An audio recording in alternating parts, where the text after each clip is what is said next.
The young instructor's voice cut through the noise at Riverside Shooting Range when 90-year-old Harold Mitchell shuffled forward with his walker. He told him he was in the wrong place, that this wasn't a senior center.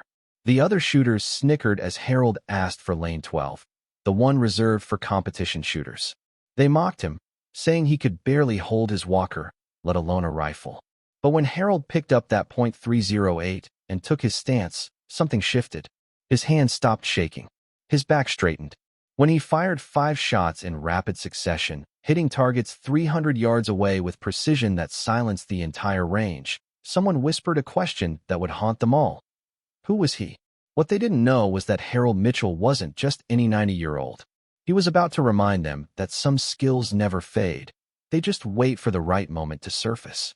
If you believe our elderly veterans deserve respect, not ridicule, please hit that subscribe button. These heroes carry stories that could disappear forever if we don't honor them now. Your subscription helps us share their forgotten legacies with a world that needs to remember. Harold had arrived at Riverside Shooting Range on a Tuesday morning, driven by his grandson, who'd reluctantly agreed to the trip after months of persistent requests. The range was busy with young competitive shooters preparing for the state championship, their expensive gear gleaming under the fluorescent lights. Harold's appearance immediately drew attention, not the good kind. The registration clerk, barely out of college, looked him up and down with obvious concern. His liability waiver took 5 minutes to complete as Harold's arthritic fingers struggled with the pen. Behind him, shooters whispered about insurance risks and questioned whether someone should intervene. The range instructor, a former military man in his 30s who prided himself on running a professional facility, approached Harold with forced politeness. He suggested Harold might be more comfortable at the senior center down the street, where they had bingo on Tuesdays. The comment triggered a wave of snickers from nearby shooters. Harold simply smiled and pointed to lane 12. That lane was reserved for serious competitors, the kind who shot at distances most people couldn't even see clearly. The instructor hesitated, then reluctantly led Harold to the firing line, muttering about liability and common sense. The ammunition Harold requested raised more eyebrows. He wanted .308 Winchester, match-grade rounds typically used by precision shooters and military snipers. The cost alone would have fed a family for a week, but Harold counted out the cash without hesitation. As Harold slowly made his way to the firing line, other shooters began gathering to watch what they assumed would be either comedy or tragedy. Some pulled out phones, anticipating viral content.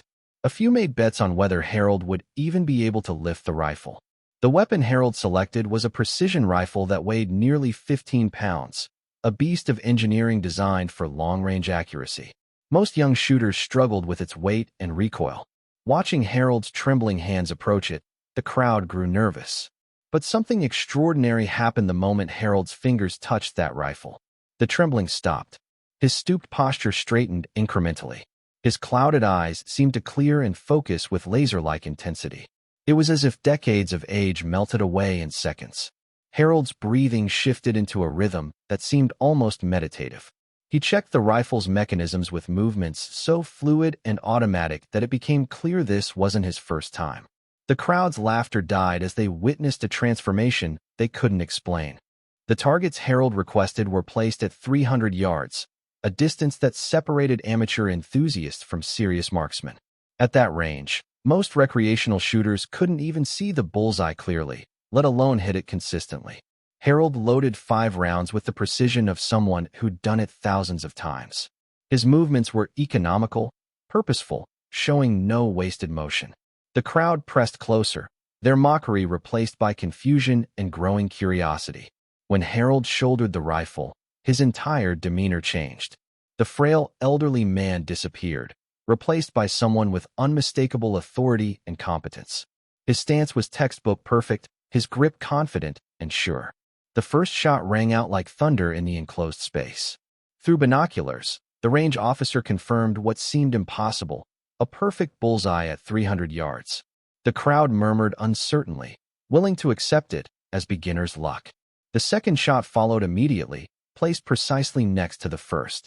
Then the third, fourth, and fifth, all within a circle smaller than a quarter. The electronic scoring system confirmed what everyone could see.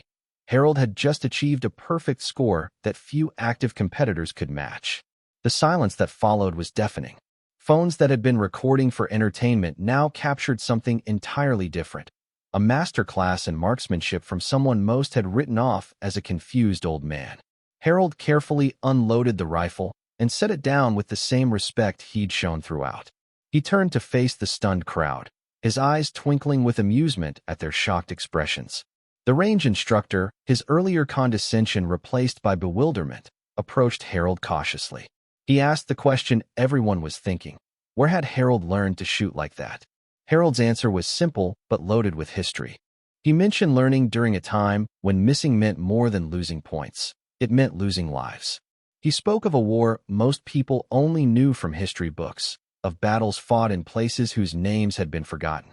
Slowly, the truth began to emerge. Harold Mitchell wasn't just any 90-year-old. He was a veteran of World War II, trained in an era when marksmanship wasn't a hobby but a matter of survival. He'd served as a scout sniper in the European theater, where precision shooting meant the difference between completing a mission and never coming home.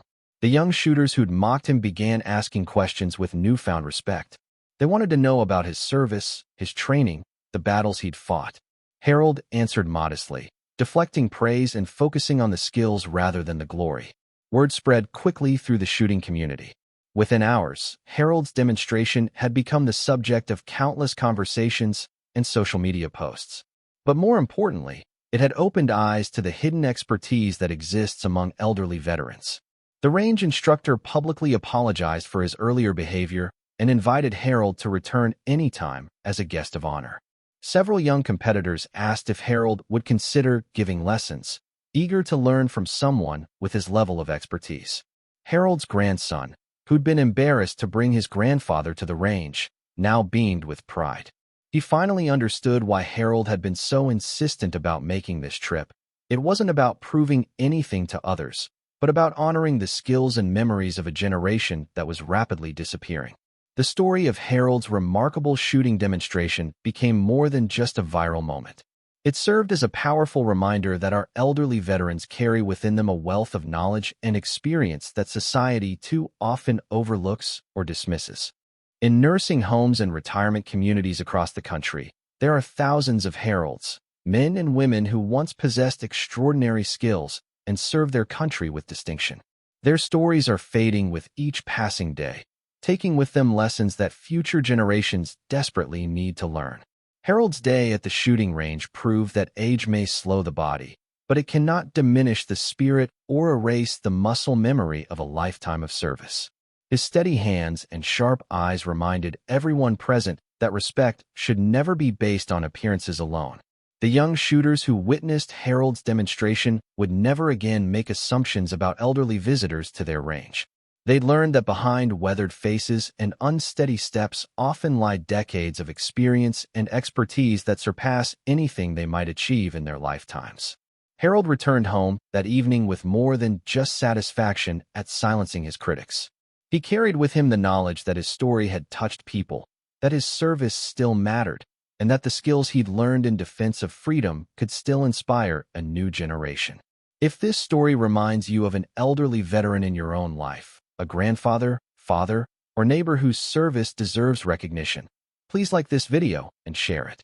These heroes won't be with us forever, and their stories deserve to be heard while we still have the chance. Subscribe to help us continue honoring the quiet courage of those who served, because every veteran's story matters, especially those who've been forgotten by time.